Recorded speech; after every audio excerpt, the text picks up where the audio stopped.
Hola amigos, os quiero mostrar este curioso circuito, muy antiguo y una verdadera rareza de la tecnología que se utilizaba para poder alimentar con voltajes elevados en corriente continua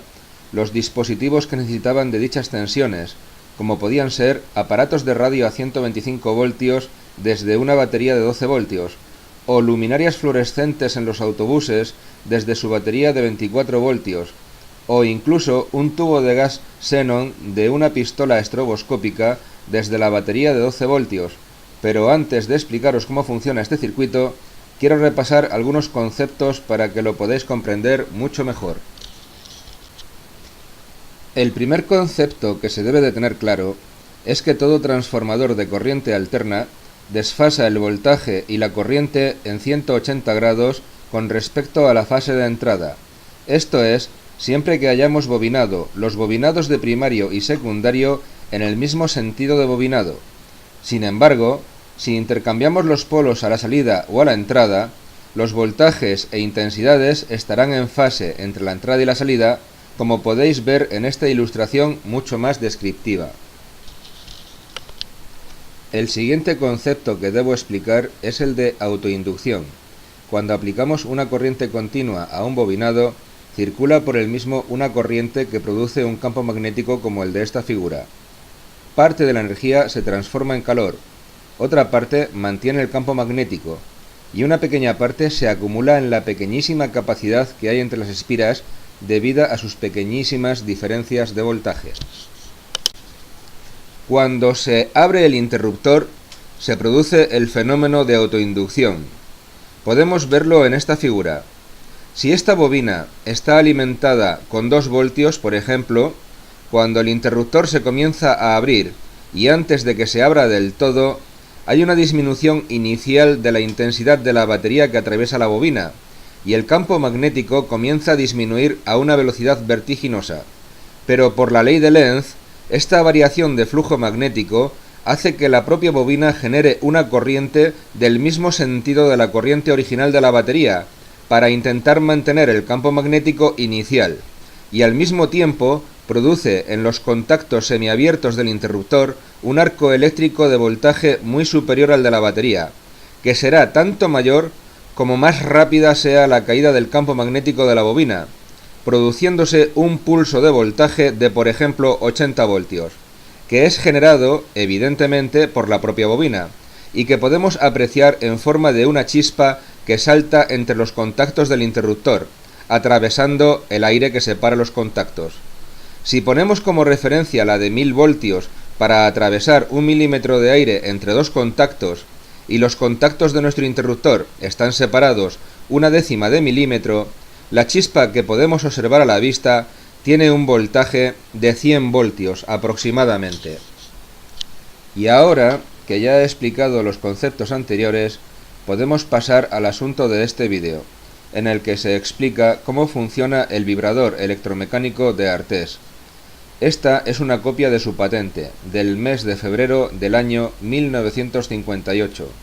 Y ahora, a continuación, os paso una copia del texto explicativo de este dispositivo que acompañaba a la patente.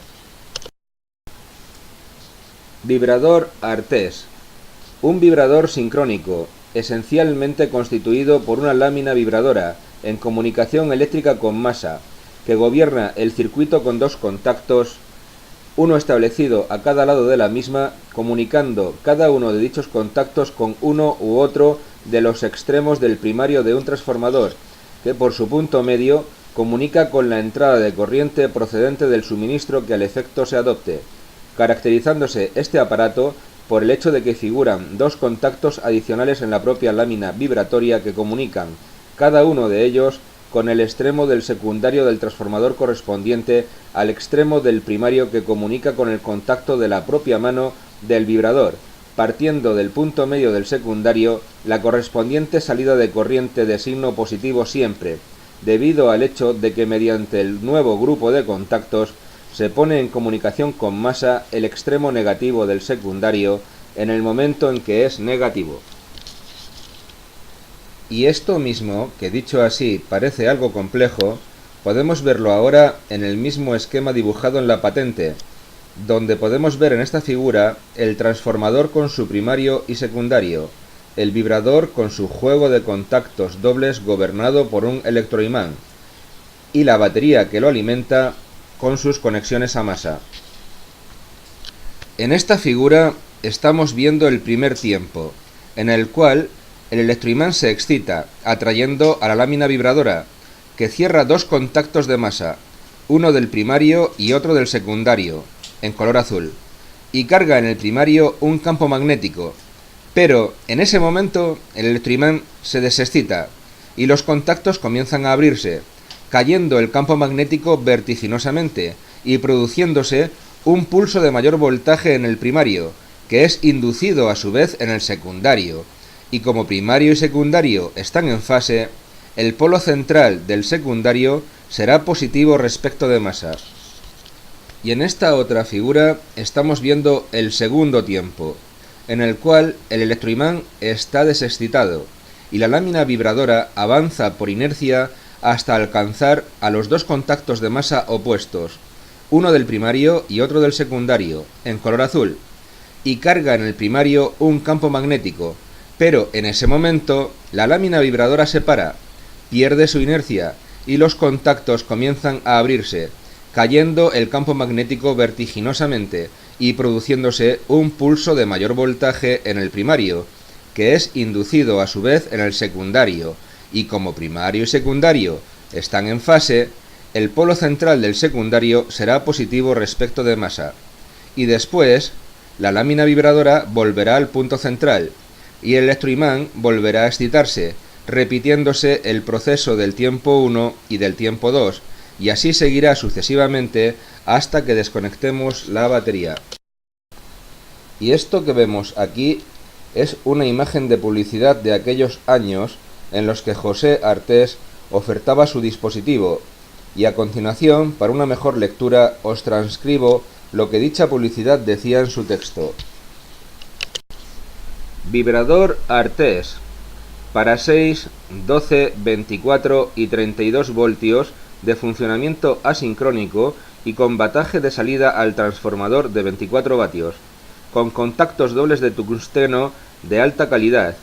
funcionamiento silencioso, garantía absoluta, patente 168.552, modelo 50A, de insuperable aplicación para el alumbrado fluorescente a base de baterías. Fuentes de alimentación Artés, con salida de 250 voltios, 0,05 amperios, montadas con vibrador Artés, exento de parásitos o ruidos en toda la banda normal y corta. Pero llegado a este punto, hubo algo que me llamó mucho la atención, y es que dice que el vibrador Artés lleva un transformador de 24 vatios con salida de 250 voltios, 0,05 amperios, y si hacemos los cálculos, vemos que 250 voltios por 0,05 amperios nos da una potencia máxima de 12,5 vatios, o sea, la mitad. Bueno, y ahora os pongo a continuación, por cortesía de mi amigo Ignacio Baquedano, la única imagen de vídeo donde se puede ver funcionar al vibrador de Artés y se pueden apreciar las chispas entre los contactos de la lámina vibradora. Como un campeón. Lo estamos alimentando a 2 voltios y ves cómo esa laminita, esa membrana, pues vibra, que es la que hace y deshace los circuitos, los contactos, e interrumpe lo que es el negativo para que al transformador le estén llegando impulsos.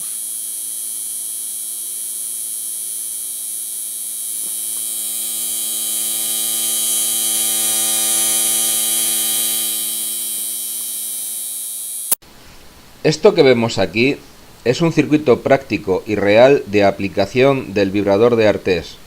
A la izquierda vemos un circuito filtro en pi. Después vemos el transformador con un condensador de 3 nanofaradios y 1500 voltios, cuyo secundario tiene 950 ohmios y el primario tiene muy poquito, solamente 0,28 ohmios. Y después vemos a la derecha la lámina vibradora con sus contactos y su electroimán. Haciendo unos cálculos sobre los valores de resistencia del primario y del secundario, podemos hacer algo aproximado sobre sus diferencias, y esto es que si el primario está hecho, por ejemplo, con hilo de cobre de 0,75 milímetros de diámetro, conociendo su resistividad, podemos deducir que su longitud es de 7,5 metros, con lo cual podemos deducir que el primario debe de tener como unas 120 vueltas aproximadamente. Si con el secundario se empleó hilo, por ejemplo, de 0,15 milímetros de diámetro, podemos deducir que tenía una longitud aproximada de 1000 metros, con lo cual podemos deducir que el secundario tenía aproximadamente unas 16.000 vueltas. Y ahora, con estos valores, podemos calcular la relación de transformación, que nos da un valor aproximado de 130. Ahora vemos el mismo circuito anterior, al que se le han borrado las líneas de dibujo que no interesan, en su estado inicial, esto es, antes de cerrar el interruptor que lo conecta a la batería. Vamos a proceder a cerrar el interruptor y a ver qué ocurre, no solo en cuanto a la elevación del voltaje en el secundario, sino también en cuanto a su rectificación, todo ello realizado mediante el conmutador del vibrador. En esta figura vemos el circuito funcionando en el tiempo 1. Entre los cables gris y negro se aplican los 2,4 voltios de la batería. Se carga un campo magnético en ese lado del primario.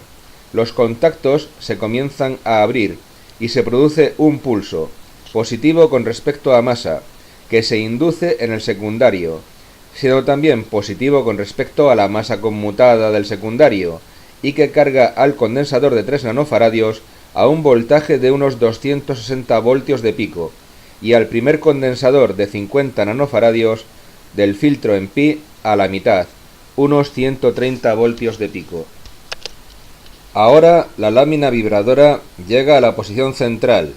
El condensador de 3 nanofaradios se descarga contra el secundario en un tiempo muy corto de 2,85 microsegundos, y la lámina vibradora, por inercia, sigue moviéndose hacia los contactos del lado opuesto al anterior, para comenzar con el tiempo número 2. Ahora vemos el circuito funcionando en el tiempo 2. Entre los cables gris y amarillo se aplican los 2,4 voltios de la batería. Se carga un campo magnético en esa parte del primario. Los contactos se comienzan a abrir y se produce un pulso positivo con respecto a masa, que se induce en el secundario, siendo también positivo con respecto a la masa conmutada del secundario, y que carga al condensador de 3 nanofaradios otra vez a 260 voltios de pico,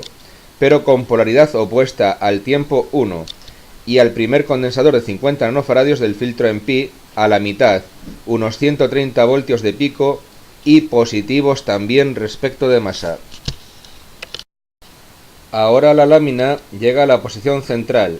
El condensador de 3 nanofaradios se descarga contra el secundario y se inicia otra vez el tiempo 1,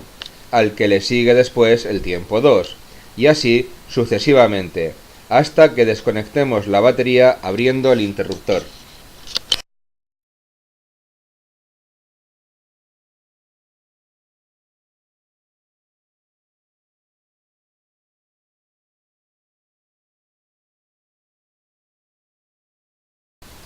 Y esto es todo por hoy.